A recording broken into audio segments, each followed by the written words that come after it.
Hi అండి, welcome back to our channel. ఈరోజు మన వీడియోలో దసరా నవరాత్రుల్లో 3 రోజుల ప్రసాదం గురించి చూపించబోతున్నాను. డే 1 బాలా త్రిపుర సుందరి దేవి ఆ అమ్మవారికి కట్టె పొంగల్ అంటే చాలా ఇష్టం అండి. కట్టె పొంగలి ఎలా చేయాలో చూద్దాం. ముందుగా 1.5 గ్లాస్ రైస్ తీసుకోవాలి. 1.5 గ్లాస్ రైస్కి 1/2 గ్లాసు పెసరపప్పు తీసుకోవాలి.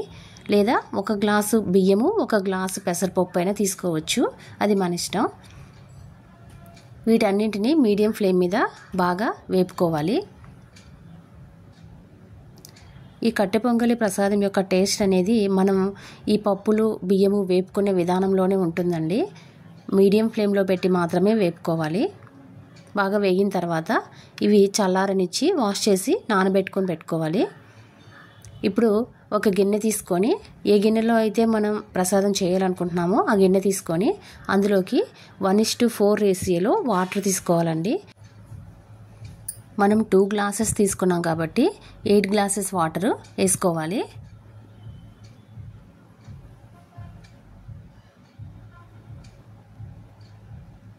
ఈ వాటర్లోకి 1 స్పూన్ సాల్ట్ వేసుకొని మూత పెట్టి వాటర్ని మరిగించాలి. వాటర్ మరిగిన తర్వాత మనం వాష్ చేసి పెట్టుకున్నటువంటి పెసరపప్పుని బియ్యాన్ని వేసుకోవాలి. ఇప్పుడు మొత్తం అంతా ఒకసారి కలిపేసి మూత పెట్టి ఉడికించాలి.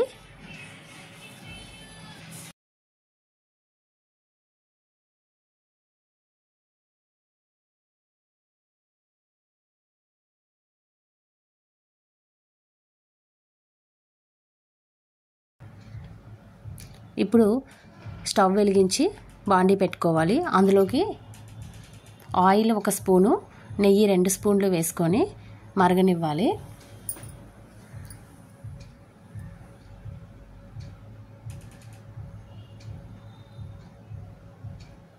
మరిగిన తర్వాత 1 స్పూను ఆవాలు, 1/2 స్పూను జీలకర్ర, 2 స్పూన్లన్నీ వేరుశనగ గుళ్ళు, 1 స్పూను పచ్చిశనగపప్పు,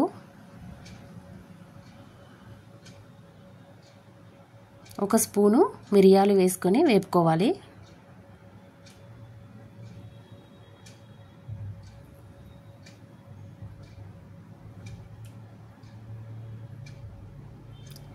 ఇందులోకి 7-8 జీడిపప్పు వేసుకొని వేపుకోవాలి.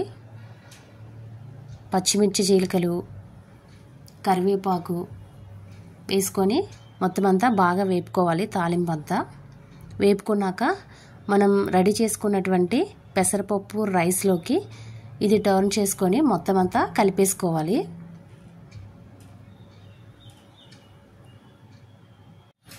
అంతేనండి, బాలా త్రిపుర సుందరి దేవి అమ్మవారికి ఎంతో ఇష్టమైన కట్టె పొంగలి రెడీ అయిపోయింది.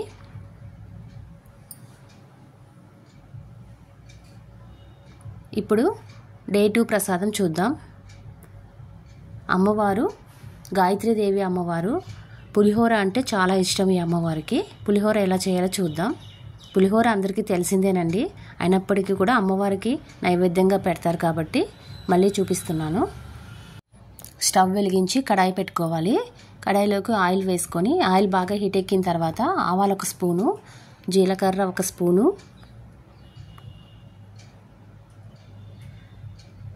వేరుశనగ గుళ్ళు 4-5 స్పూన్లు, పచ్చిశనగపప్పు 2 స్పూన్లు, ఇవన్నీ వేసుకొని బాగా వేపుకోవాలి.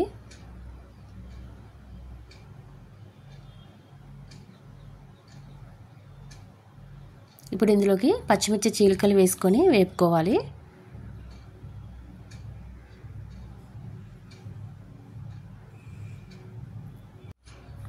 ఎండుమిర్చి, జీడిపప్పు వేసుకొని వేపుకోవాలి.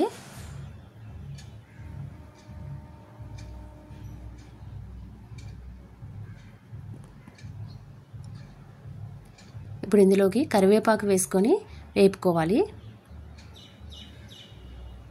మనం రైస్ వండుకొని పెట్టుకోవాలండి. ఆ రైస్ని అందరినీ ఒక ప్లేట్లోకి తీసుకొని అందులోకి మనం తయారు చేసుకున్నటువంటి పులిహోర తాలింపుని వేసుకోవాలి. వేసుకొని నిమ్మరసం, సాల్ట్ వేసుకొని మొత్తం అంతా మిక్స్ చేసుకోవాలండి.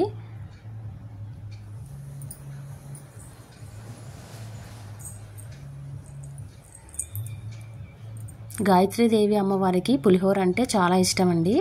అమ్మవారికి పులిహోరనే నైవేద్యంగా పెడతారు రెండవ రోజు. అంతేనండి, పులిహోర రెడీ అయిపోయింది. మీకు నచ్చిందా ఫ్రెండ్స్?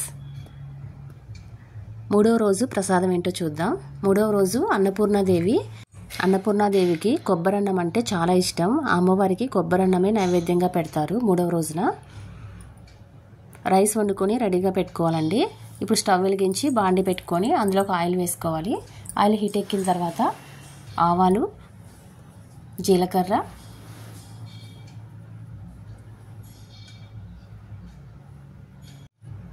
వేరుశనగగుళ్ళు, పచ్చిశనగపప్పు వేసుకొని వేపుకోవాలి.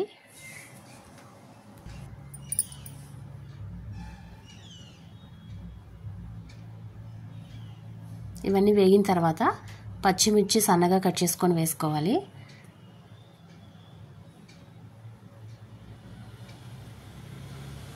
ఇప్పుడు ఇందులోకి ఎండుమిర్చి కూడా వేసుకోవాలి. జీడిపప్పు వేసుకొని మొత్తం అంతా బాగా వేపుకోవాలి. ఇవన్నీ వేగిన తర్వాత కరివేపాకు వేసుకొని వేపుకోవాలి. తాలింపు అంతా వేగిన తర్వాత ఇందులోకి పచ్చి కొబ్బరిని మిక్సీలో వేసుకొని ఈ తాలింపులో వేసి కలుపుకోవాలి. ఈ పచ్చి కొబ్బరి సువాసన వచ్చే వరకు వేపుకోవాలండి, ఎక్కువ వేపకూడదు.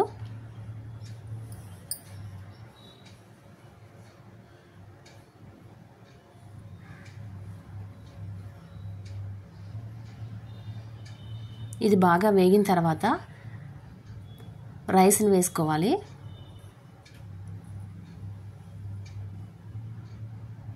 రైస్ని వేసి మొత్తం అంతా బాగా కలుపుకోవాలండి. అన్నపూర్ణాదేవి అమ్మవారికి ఈ ప్రసాదం అంటే చాలా ఇష్టం అండి. అందుకే మూడవ రోజున అన్నపూర్ణాదేవికి కొబ్బరన్నం నైవేద్యంగా పెడతారు.